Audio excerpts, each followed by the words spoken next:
When I was asked to speak on compelling stories, I immediately referred to the ancient religious philosophies of India, where we have seen that different eras of human history have been divided into Satyug, Dwapar Kalyug, et al.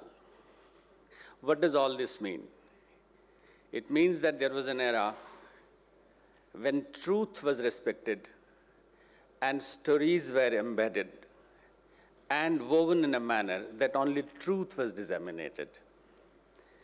Then the other yug, that's the era came, when things were slightly different. Then the Kal Yug, which is the yug, the era that we are in now, where we have now approached a time which is now known as post-truth. That means truth perhaps is vanishing and sensationalization is becoming a hot cake in the market of media persons and the media industry across the world. Immediately after this, I thought of understanding a reality about the subject that I have been given today to speak and deliberate with you. I expect questions from you because your questions will make me wiser if I am able to answer them. Compelling seems to be carrying with it an element of forcibly accomplishing something and thus has somewhat negative connotations. However, as civilizational and cultural journeys progress, many words and expressions undergo subtle and sometimes not so subtle changes in the immediate and interpretative meanings. A compulsion needs to come from unwelcome power structure only. There could be and are compulsions of love, of duty, of conscience, of justice, even of compassion, to name a few. However, in the media scenario, when we talk of desirable compulsions, those we spring from and are fashioned by a happy confluence of content and presentation are the most desirable and constitute what are called compelling stories. The content has to be relevant and truthful and meant for larger public good in the context of public service broadcasting. The presentation styles are usually decided by the intrinsic nature of the content as also the target audience. But innovation is a key element in today's fast-paced existence. But the bottom line for a true compelling story would be the capacity to grab and sustain the attention, capture the imagination, and impart something of enduring value. This perhaps implies that for a compelling story, it is not important that the story is based on truth. I have made certain slides, and I would like to just rush through them before we start discussion on this. There is a difference between a public service broadcaster or a public radio or public television and a commercial radio and a commercial television. In commercial radio and commercial television, we see that sensation becomes the hallmark. Though it is unwelcome, but for public service broadcasters, altruistic tendencies work much better. The Indian story about radio, all of you are aware, it is public service has always been an abiding theme of the stories told over All India Radio. Many compelling stories are regularly told. They are fictional and factual. Public service broadcasters have always been committed to set development and welfare narratives in the country. Era of digital media challenges to public broadcasters. George Monbiot wrote in The Guardian. Those who tell the stories run the world. Today, in the age of internet, there are multiple digital platforms where millions of stories are created and consumed every day. Who tells the story now? Social media platforms are happy hunting grounds for stories to build and unbuild narratives. It's a double-edged sword while it has potential to democratize the news content by getting subaltern views, it can also manufacture and run false and motivated narratives.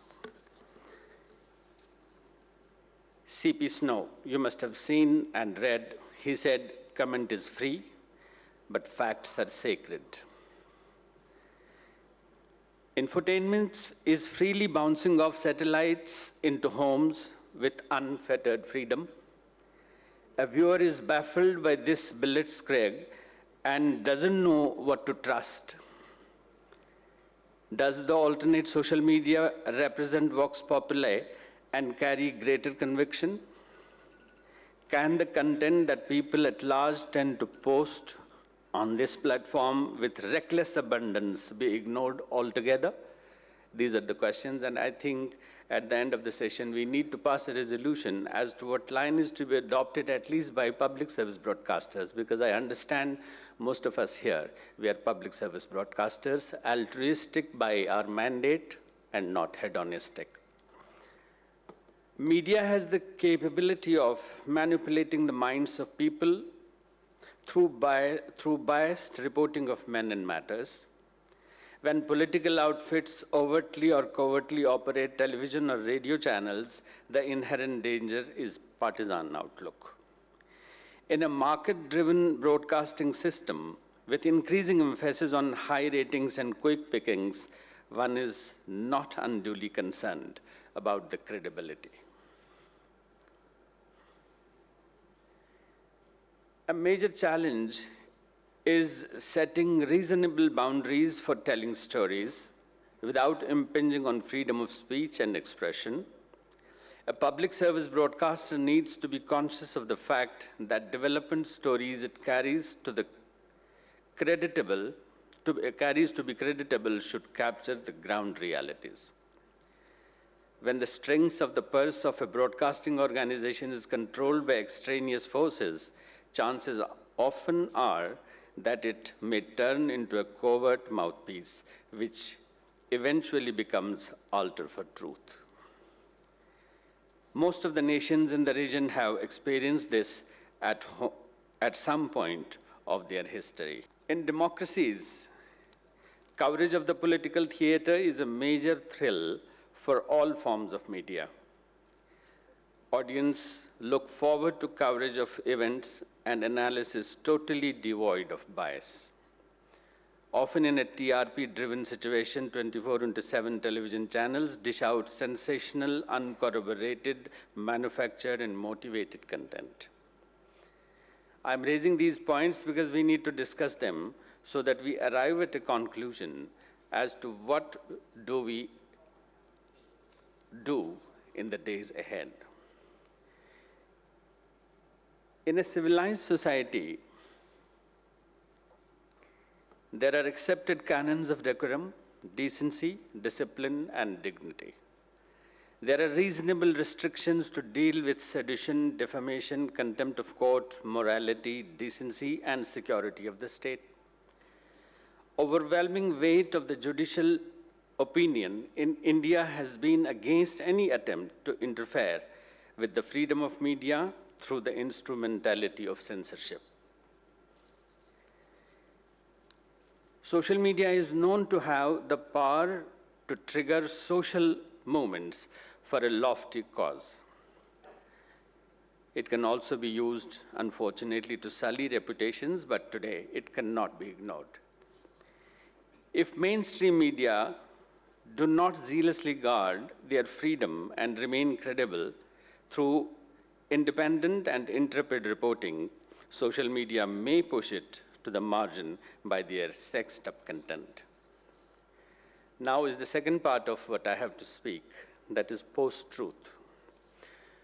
Post-truth was selected as 2016's International Word of the Year after the Brexit referendum and an equally divisive US presidential election.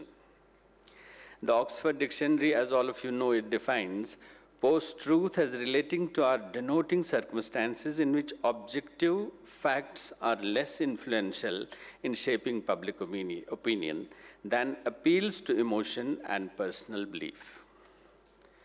Post-truth has been abetted by the evolution of the media. The fragmentation of news sources has created an atomized world in which lies, rumor, and gossip spread with alarming speed. In post-truth era, lies are widely shared online within a network. Post-truth media really is shifting the news agenda and more subtly than it seems. The pursuit of fairness in reporting often creates a phony balance at the expense of truth. Post-truth challenges are more real than seen on rear-view mirror. Lack of trust in news has, in the past, been mainly a problem of dictatorship and unstable democracies.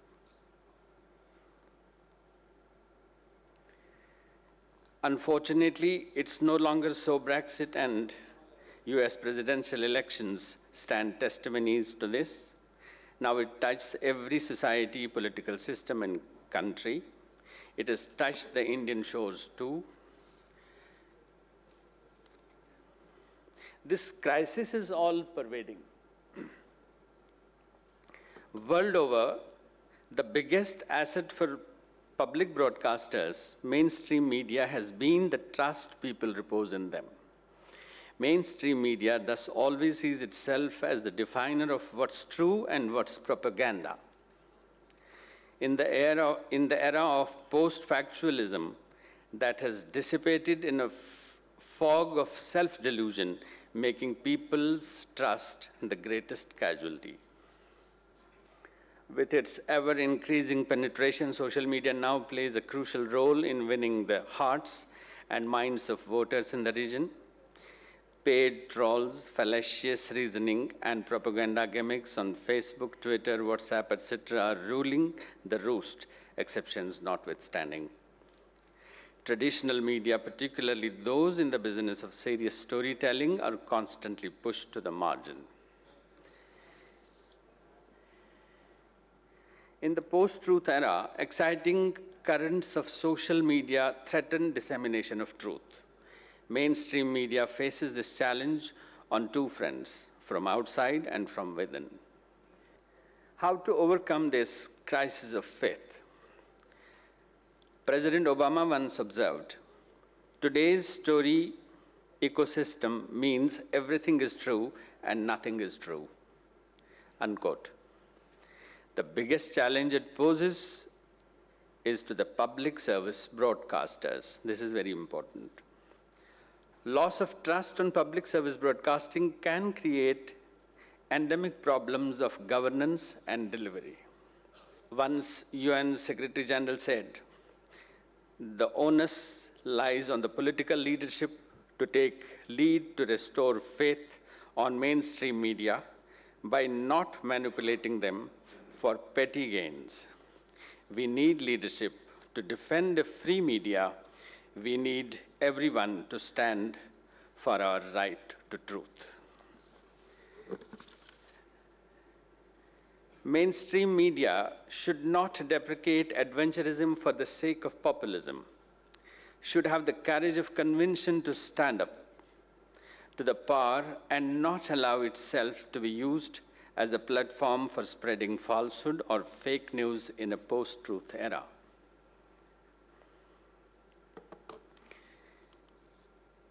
Myriad stories told, myriad more to tell, that would endure and continue to engage all forever.